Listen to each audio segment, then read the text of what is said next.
Good afternoon, everybody. Welcome back to Zlatan's Fight Picks. Today we're going to do the recap for UFC 285. Looking at that sign, I forgot to change it. It's UFC 285 Gane versus Jones. I'm just looking at my whiteboard. It actually doesn't say that, but the fighters on the board are correct. Yeah, it was a good fight. A lot of good fights that night. It was very exciting. It was a great card. Didn't disappoint, I'll tell you that much. It was fantastic to watch. We were doing well on our parlays. We hit 1, 2, 3, 4, 5, 6, 7 fights, and the 8th fight, which was one of our linchpins, very confident pick, was Shevchenko, and she lost. In the 4th round, she got submitted with a rear naked choke. I guess we could just start talking about it from there for the rest of that night. Shevchenko, well, she fought a good fight. Personally, I have always thought that she's coming at the point of her career that in the next 2-3 fights she was going to lose to a really good fighter, and that really kind of something that I definitely considered as after she had the split decision victory over Santos, which many people thought she won.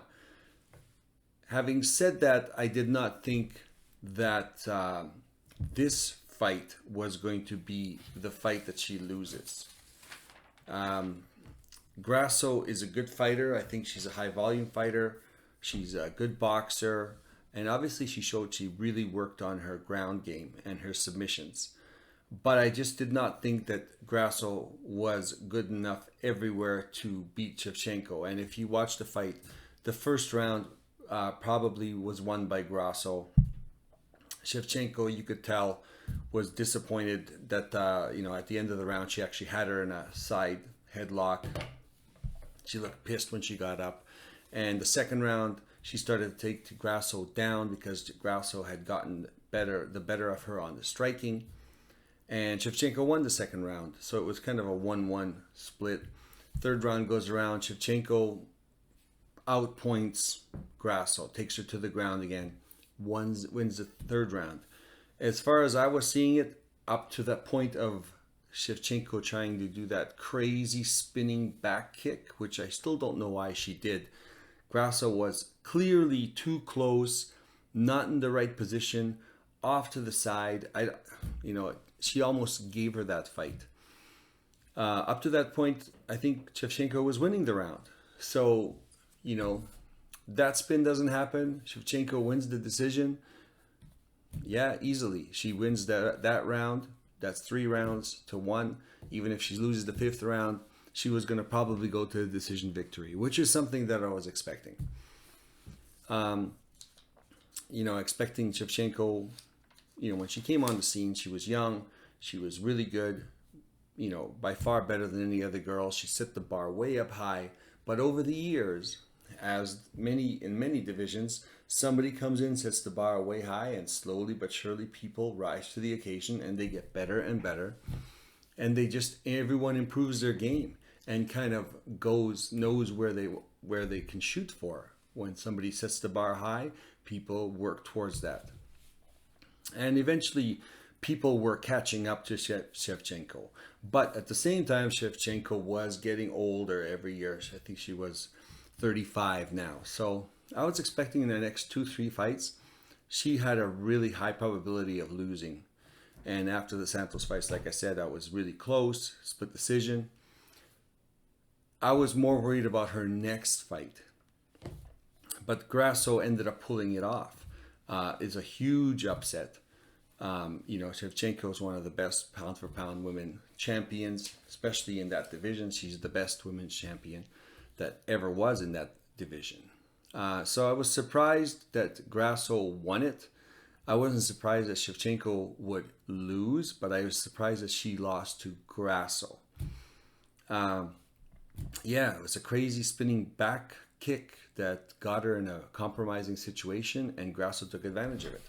And unfortunately, that was the 8th fight. Up to that point, we had a 7-fight parlay that was hitting. And then it lost. So unfortunately for us. But it was a good fight, and I think there's going to be an immediate rematch. I could see Shevchenko winning a decision this time. It's going to be close, just like it was close now. I can see Shevchenko coming back and winning her title back. It's not going to be easy, but after that, again, it's coming to the point in her career where, how many more years does she have where she obviously was slow. If you ever saw Shevchenko fight before, her kicks were slow. They were very few kicks. Normally she has that foot like a bat hitting in the body. If you look at how many body shots she kicked very few body shots. She looked very slow. She did not look like Shevchenko that we know her to be, where she's continually pounding you with kicks. Her output was very low. You could tell she's getting a little older. She's getting a little slower. Her volume's not there. Her everything, her aggressiveness, her power, she still has it all. It's just not like it was before. And this is something I saw in the Santos fight. And I thought, okay, well, now she's starting to slip a little. And girls are getting better, and she's getting a little older. So, like I said, Grasso wasn't the one I was expecting to win, but it's going to make for an interesting rematch. And hopefully when we pick Shevchenko next time, we're going to get her at a better price point. So yeah, so we'll move on. We'll just go to the main event. Jon Jones, Cyril Gane. Wow. Jon Jones, man, he made it look easy, I'll tell you that much. He looked fantastic. He looked super dominant. Cyril Gane, even when he was in the cage when they were announcing, to me, he looked nervous. And he looked like I've never seen him look. He was casual, but he didn't look comfortable. And Jon Jones came in there super comfortable, super casual, very confident. I mean, you didn't know which Jon Jones we were going to get. It's 3-year layoff. He's 40 pounds heavier. Who knows? But yeah, he came in looking great. Actually, I shouldn't say that. He looked physically terrible. I thought he looked old. He didn't look that good a shape, but in reality he is. But I think that's just his body type. And his face looks really worn. He looks much older than 35 years old. But he looks worn out, maybe from all the partying. But physically in the cage, he did fantastic. He looked great. From that perspective, he looked very dominant, made it look easy. I mean, he just beat Cyril Gane, who basically beat everybody except for Francis Ngannou. And even then it went to a decision. Jones made it look real easy. I don't know if it was a fault in Cyril Gane's game plan. I don't know if he was just so worried about the game plan that he screwed up. I don't know if he can improve. I'm thinking if he worked more on his wrestling and a few other things, maybe he can improve. He's very young. He's 32 years old. But yeah, Jones made it look easy. So there's no doubt about it. Somebody on the comments had pointed out that, no, you can't discount Jones after 3 years because he's been preparing for 3 years and he's a really good fighter. And he was 100% correct. So he is definitely good. I'm looking forward to see Jones' next fight. And I'm not saying that because I think Jones is going to lose. I think Jones is going to beat anyone right now in this division. I think somebody who can beat Jones is going to be somebody who's big and has the possibility of knocking him out. So, when we went over the recap, I said Jones is always having problems with guys about his size. Yes. But what I saw with Cyril Gane is that he has problems with guys his size, but it's always guys his size that have knockout power that he's always worried about. So I think we should add that to it. Otherwise, he's not scared. He's going to march right in and he's going to take you down. So I think in that Stipe Miocic might have a problem with him. I think Stipe Miocic shouldn't win. Realistically, I don't think he's got the one-shot power. I think he might be a little too slow. Even though he's big, he's strong, he's a wrestler. I think Francis Ngannou is going to give him a problem. Not that Jon Jones can't beat him, but I think Jon Jones will be in a position where he'll be scared of the power, and that'll change his game plan. But we move on. Neal versus Rakhmonov. Rakhmonov's the real deal. I think he takes too many punches, and I think he fought a really good boxer that kind of exposed that. Neal cracked him a lot and very heavily, and Rakhmonov showed that he had a great chin. I think he needs to work on his defense a little better, but Neal is probably the best boxer in the league. So he's probably, I don't think anyone's going to hit Rakhmonov as hard and as many times and as cleanly as Neal does, just because how good of a boxer Neal is. But having said that, Rakhmonov took a lot of shots. But hey, you know what? He's got a great chin, powered through it. And, and again, he has a lot of powerful shots as well. Rocked Neal a couple times. It was a great fight. That was probably one of the best fights of the night. Rakhmonov's the real deal. I think he's going to be up for a title shot pretty soon.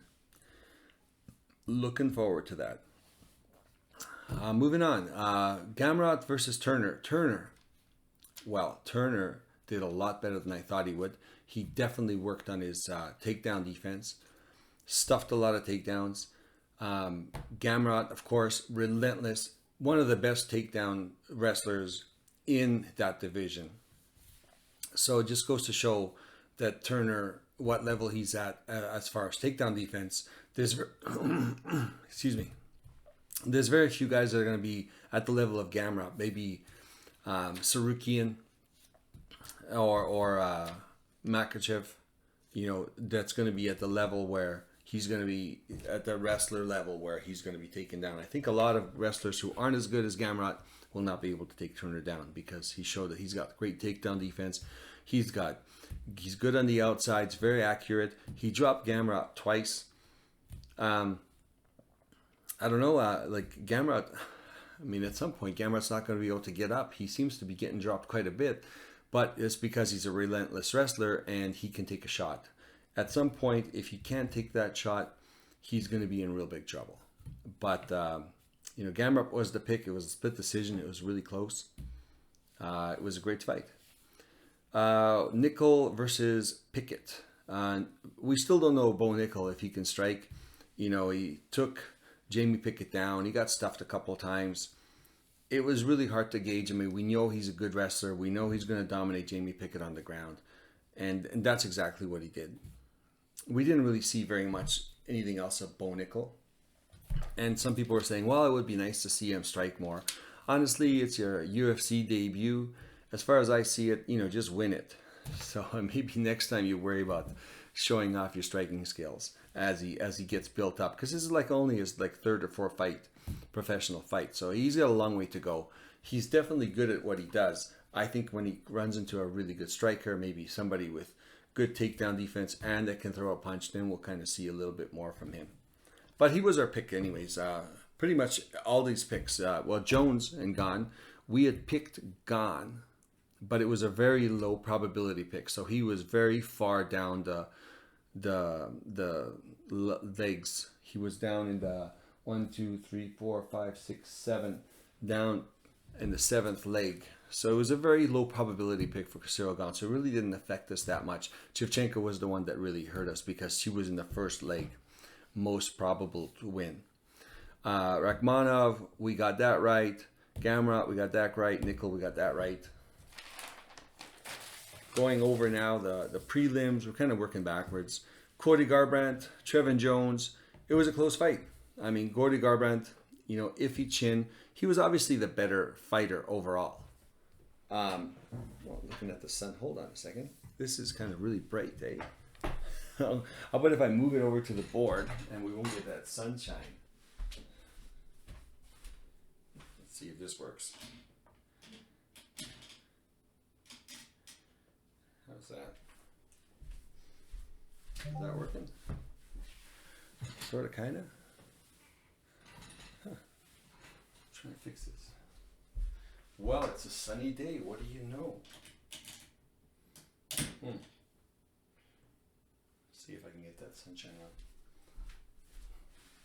on. Probably not, eh? Oh, this is a problem that I haven't had before. Sunshine.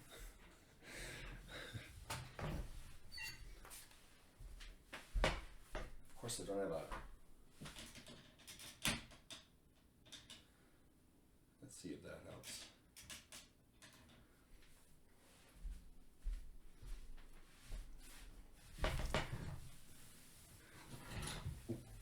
Well, as we were saying, Cody Garbrandt, you know, we were saying that he's better all around. He's a better fighter overall. And he's much faster. I mean, he just didn't want to. He just can't get in a brawl because he's a questionable chin. And a couple of times, you know, he got tagged by Trevin Jones, and he danced around and he danced around, and he basically outpointed Trevin Jones. And Trevin Jones is a very low output guy. And Garbrandt, being a really good wrestler, he even took him down a few times. It was a boring fight. People were booing, but you know what? Like I think Trevor's corner said to Garbrandt corner said to Garbrandt, we don't care what the fans think. We just want to win this fight. And then he fought a fight that he's going to win. So he definitely won. So he was over here at the 52%. So he ended up winning. Gane was also at the 52%. He ended up losing. So we had a parlay where it went across here, including Garbrandt, and a parlay that went around across here, including Gane. So this was the 7 legs that we got correct. Moving on, Brunson du Plessis. That was a really sloppy, crazy fight. I actually really liked that fight. And we had picked du Plessis to win, but we had one parlay where we put Brunson in instead of du Plessis, just in one leg only as a backup. And after you saw the first round, now you know why I did that. Is because, you know, Brunson is the first pure wrestler that du Plessis actually fought. And you know, and Brunson won the first round. You know, he gave him a few good shots. He took him down. I mean, Brunson won that round. But du Plessis, good gas tank, really tough guy, can absorb a lot of punishment. Brunson, 40 years old. We know he fades, especially if he takes a lot of shots. He fades quickly. And sure enough, as the second round moved on, Brunson looked very tired. Started okay, but then started to fade, take a lot of shots, and then he got his takedown stuffed. And du Plessis ended up on top, and the corner threw in the towel. It was kind of how I expected it to play out, but there was always a chance that Brunson maybe, you know, wasn't so depleted, could have squeaked out that victory in the second round, and then won a decision. So that was, but anyways, we had picked du Plessis, but Brunson was the backup. Moving on, Araujo versus Ribas. And that was right over here. We had picked Ribas as a 50 plus, and it was a close fight. But you know, Ribas, I mean, she kind of showed what I thought she was going to show. She has underrated striking. She fought Chookagian, who was top 2, top 3 in that division, and I thought she beat Chookagian, and Chookagian won a split decision. And Ribas came out and she fought really good. She had a lot of good strikes. She's fast, and she's a little awkward with a herky-jerky motion. But you know what? It's not that she's a bad striker. It's just that I think that's how she fights, because that's how she fought against Chookagian, and she hasn't improved it. But you know what? Her consistency remains. She was fast. Her punches were landing, and she just outlanded Araujo. And of course, as the fight went on, we expected Araujo to fade. Ribas even dropped her one time, and you know, of course, she's hard to finish. She's good on the ground. She's very strong, and Ribas did win that fight. She fought a really good fight. Next fight, Julian Marquez versus Martin. What's it? Andrea Barrio. He was in the 50 plus with Ribas. So we had picked Marquez. He was the underdog. And you know what? It looked great at the beginning. Marquez clearly won the first round. You know, outstruck Barrio, chased him around the ring. Barrio's normally the pressure fighter, but it was reversed. But second round came out and Marquez was visibly tired. Barrio, known as the power bar, seems like he can go 3 rounds, and eventually just took over the fight. He just outworked, and Marquez started to gas, and eventually the fight got stopped. I was hoping Marquez's gas tank would be a little better than that. Again, if he had won the second round, gone into the third, maybe lasted. I thought Marquez is the better fighter. Marquez is obviously the better fighter. That's why he won the first round. But Marquez does not have the better gas tank. That's for sure. So we went for the underdog, but that didn't quite work out for us. So we go on to the early prelims. Ian Gary versus Song Kinong. Ian Gary was actually a 56%, so he was a high probability pick for us. But after the first round, when he got tagged and dropped, it got a little scary. So, but you know what? He came back, he composed himself, and he fought a smart fight, and he just won the second round, and then of course put him out and knocked out Song. Was it in the second round or third round? I think it was the third round, maybe. Yeah. So he was on his way to a decision victory at that point, anyway. But he did get caught. He did recover.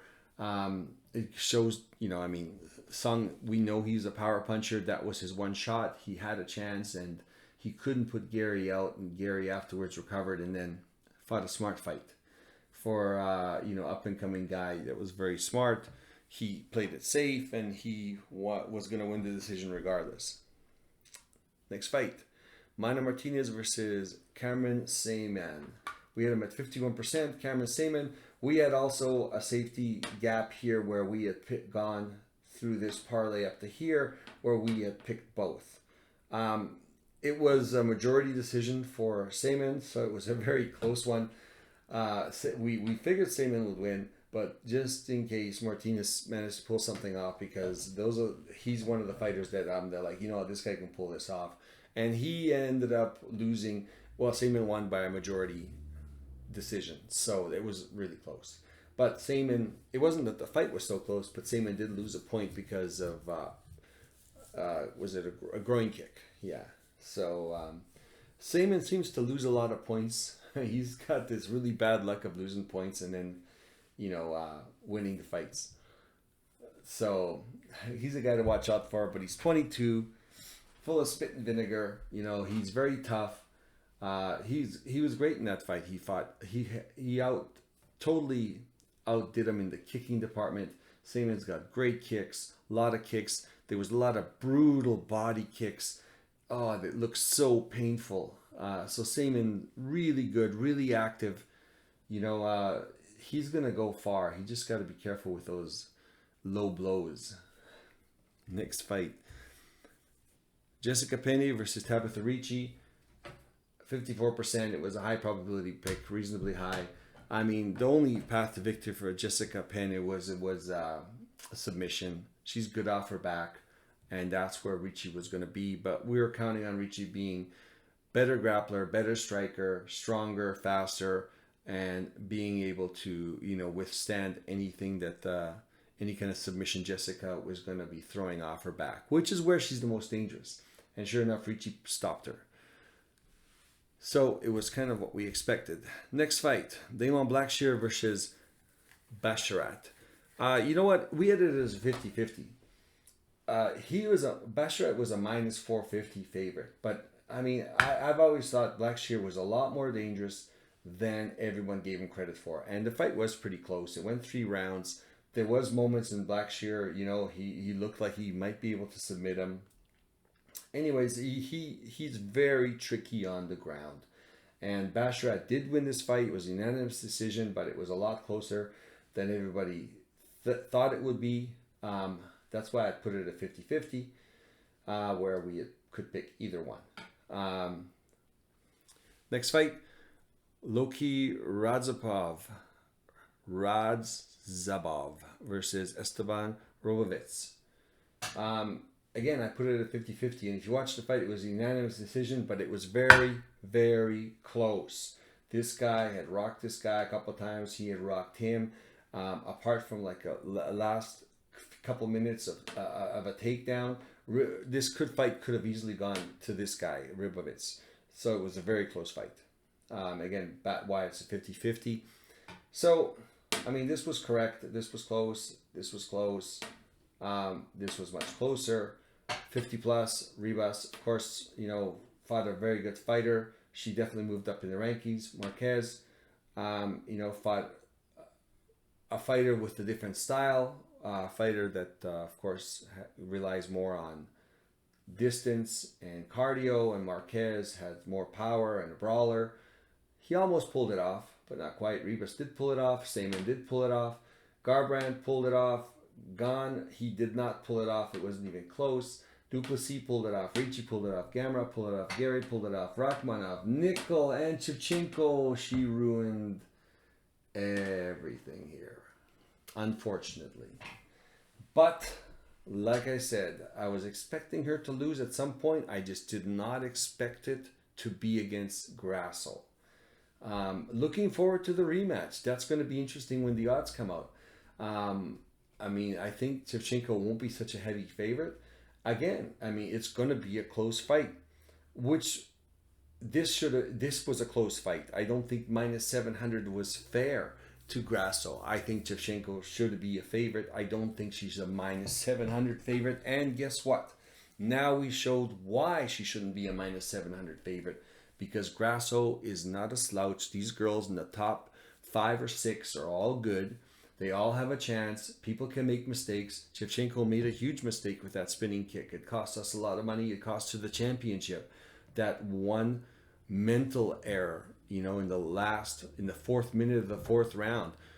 If you can watch it, Grasso was in the wrong position. She was too close. She was off to the one side. I don't even know where she thought that kick was going.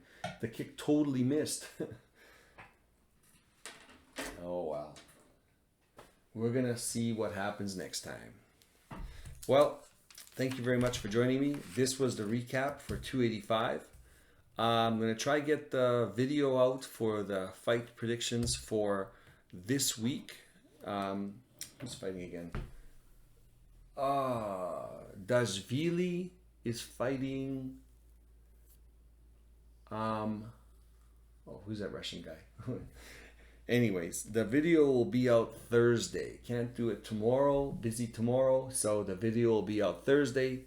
Thank you very much for joining me. We will see you on Thursday with the fight predictions for the next UFC. Thank you. Have a great day.